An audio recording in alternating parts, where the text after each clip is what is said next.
So it's Victory Day in Europe, and it feels like the world is turned upside down. It just feels so weird when you think about what's going on. So 80 years ago today, Hitler had just committed suicide a week or so before, and then you had this iconic photo of the Russians or the Soviets at the time putting the Soviet flag over the Reichstag. Now, the Reichstag was actually not used as parliament anymore at this point. It was used like as a hospital, and this photo was actually a photo recreation because nobody had the presence of mind to take the photo at the time where it actually happened.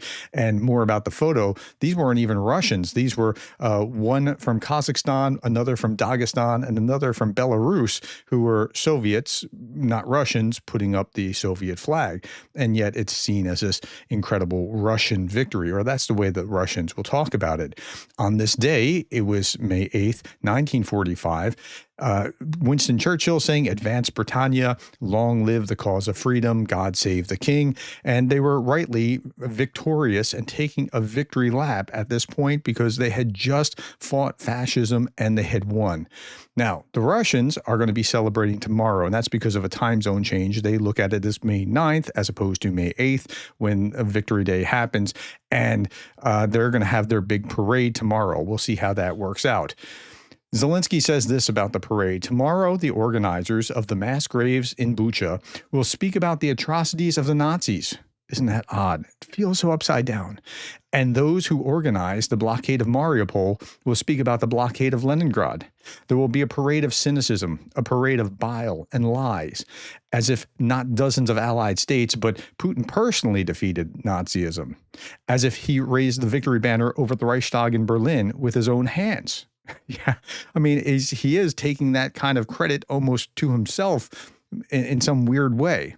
Okay, for over a decade, Russia has built one of its central propaganda myths around a false claim that it is fighting fascism in Ukraine. This narrative is not about truth, it's a weapon. And it's weird because the fascists of today are talking about how they're driving out fascism, but there's not real fascism there, and they're linking themselves with their ancestors of 80 years ago who actually fought fascists, even if it's a hard thing to wrap your mind around. Okay, weird thing number two, or big upside down thing number two. Self-proclaimed president of Belarus, Alexander Lukashenko, and they say self-proclaimed here, or anti-Gerdes says that because, we know it was staged. Lukashenko admitted that he's already, quote, overstayed in power a little bit. Dude, you've been there 30 years. I mean, what's a little bit? But urged citizens to be patient a little longer. As I promised you, in fact, a new generation has been brought to power. Well, I've overstayed a little bit, but be patient. There must be experienced people. We have them, but young people have come. You'll see and draw a conclusion, he says. Okay, well, ironically, Lukashenko actually ran with this ad in 1994. The youth generation chooses Alexander Lukashenko. The era of 70-year-old rulers is ending. Belarus needs new people and new policies. Well, that was in 1994, so he overstayed a little bit, somewhere in that 30 years. Okay, Institute for the Study of War put this out. Russia is inventorying real estate in occupied Ukraine in order to seize property from Ukrainian residents, likely in part to facilitate the transfer of Russian citizens to occupied territories. So they get a sweetheart deal on real estate if they move to these occupied territories. That's to depopulate them of Ukrainians and populate Russians in there to make it more of a staking of a claim that these are Russians now in that region. Russia may be also using children's summer camps in occupied Crimea to discourage Ukrainian strikes against Russian military assets located throughout occupied Crimea, effectively using children as shields. That's called a war crime. Russian occupation officials continue to promote and expand Zarnista 2.0 military patriotic games as part of Russia's wider campaign to militarize Ukrainian children and erase Ukrainian identity. So they're doing these things that are clearly war crimes, while they're complaining about the Russian Ministry of Defense is reporting that complaints that Ukraine didn't stop fighting during Putin's ceasefire, as if Ukraine ever agreed to his PR stunt. Ukraine didn't agree to this, but they're complaining. See, the Ukrainians, we tried to have a truce, and this is what the Ukrainians are doing. So that's how they roll.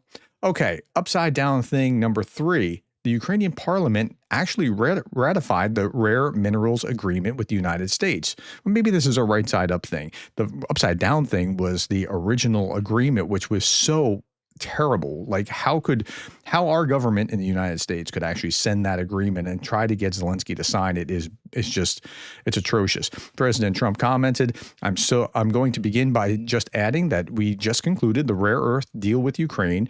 It's been fully ratified and approved by their legislative branches, and we appreciate that. Okay, so it was signed about a week ago. It had to go to the Verkhovna Rada, and they signed it by an overwhelming majority. It was 338 to nothing with 9 abstentions. Here it is in Google Translate. Against, nothing. Hold on, nothing. Did not vote, only 9. Okay. Ukraine has agreed to this 30-day ceasefire. It's also signed a strategic U.S.-Ukraine minerals deal. Russia, by contrast, offered only a 3-day pause for its own Victory Day parade. Soldiers die daily. Ukrainians fight for freedom. So this is John Spencer. I interviewed John Spencer early on in the war. He's like the leading authority about urban warfare in the world. Russians die because Putin wants Ukraine. Peace comes from defending a rules-based order. That's a great line. That's absolutely right. But Ukraine is also the one saying, hey, we want the ceasefire, and Russia's not. And we're saying, hey, why can't these two sides come to terms? No. Why can't that side come to terms, not this side who's already willing to do it? Now, Vance just came out. This is the weird upside down feeling here. Vance, we think the Russians, demand too much. Ukraine matters. They're the other side of the conflict. Wait, the Russians are demanding too much. Vance is articulating that. Trump was even taken off guard. A question came to Trump. Vance said Russia was asking too much to end the war. Trump, when did he say that?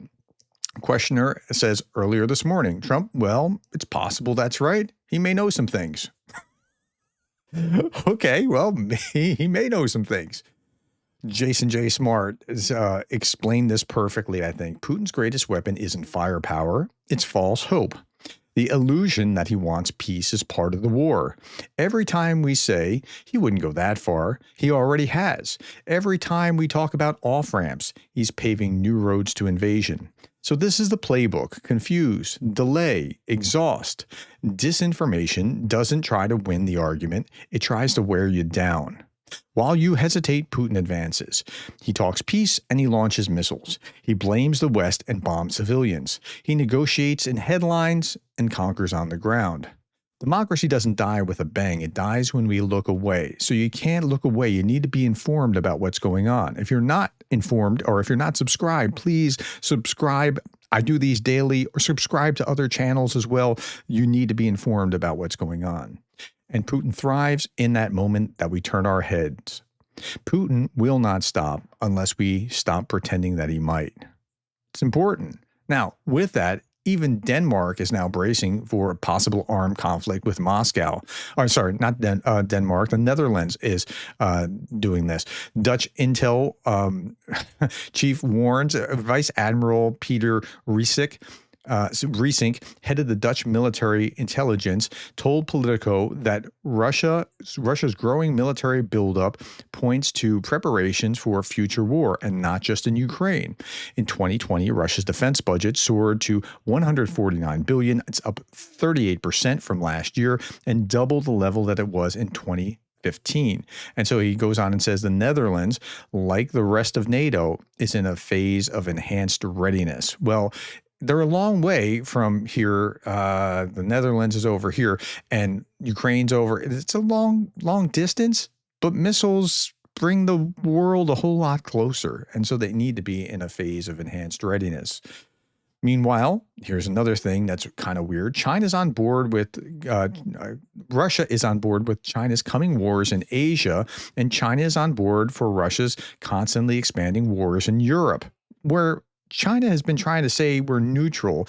They're getting even closer. They had a 7-hour meeting today. 7 hours. And what was the result of that? Russia confirms its commitment to the One China principle, and they've said this before, and recognizes Taiwan as an integral part of China in a joint statement, which is fascinating because they say this about the Donetsk region. Like, shouldn't these people have the right to their own self-determination?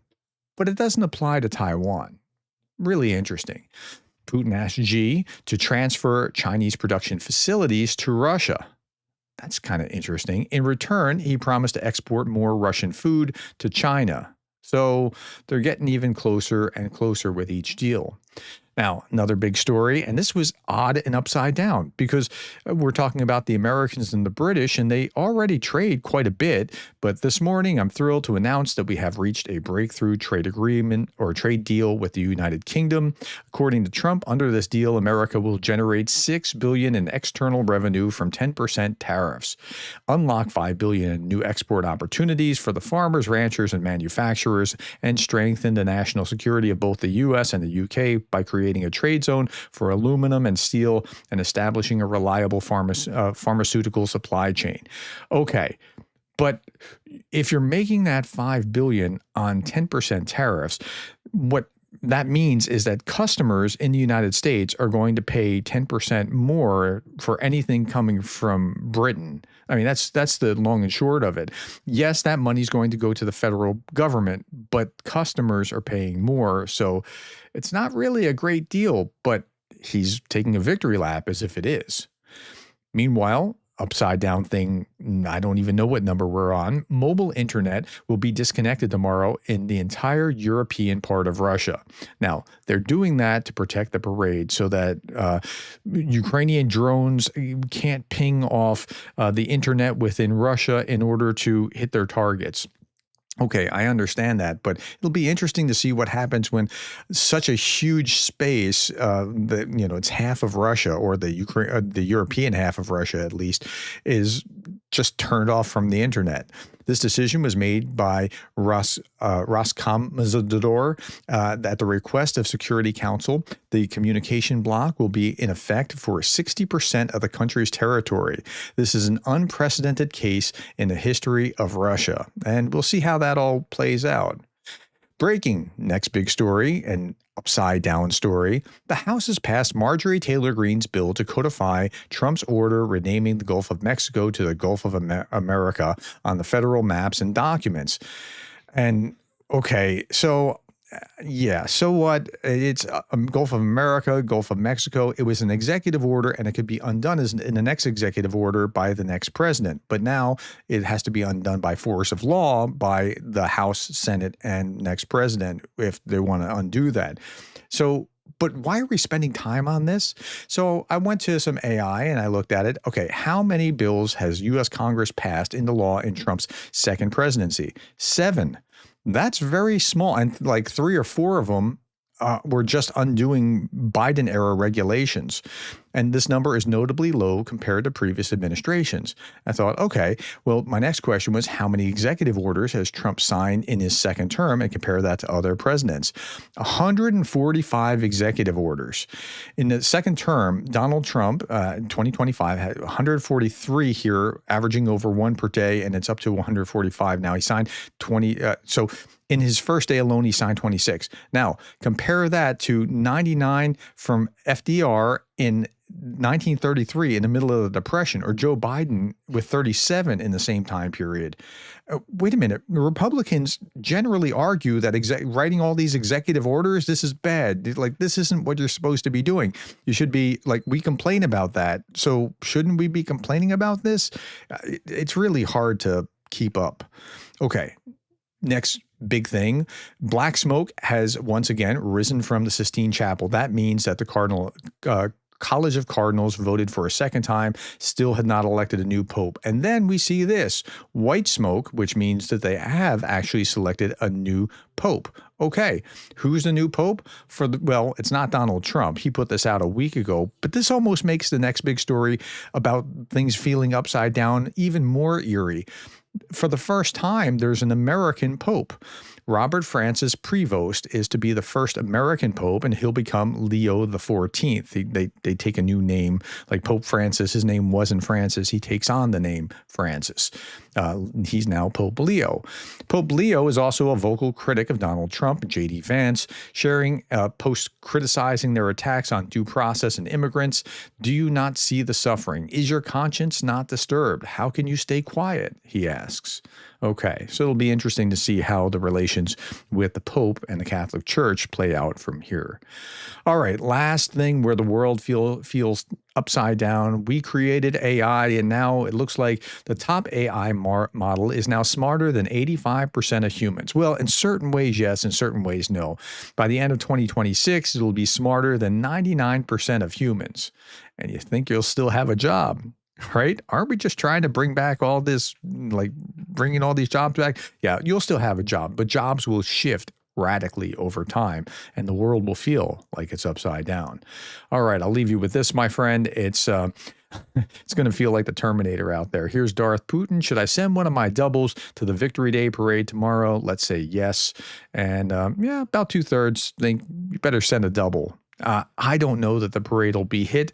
I think what'll happen is something else while the Russians are busy defending the Victory Day parade. But that's just my speculation. Tell me what you think will happen. Put that in the comments below. Thank you for your time, the likes, the shares, the subscribes, and thank you for being the kind of person that cares about Ukraine.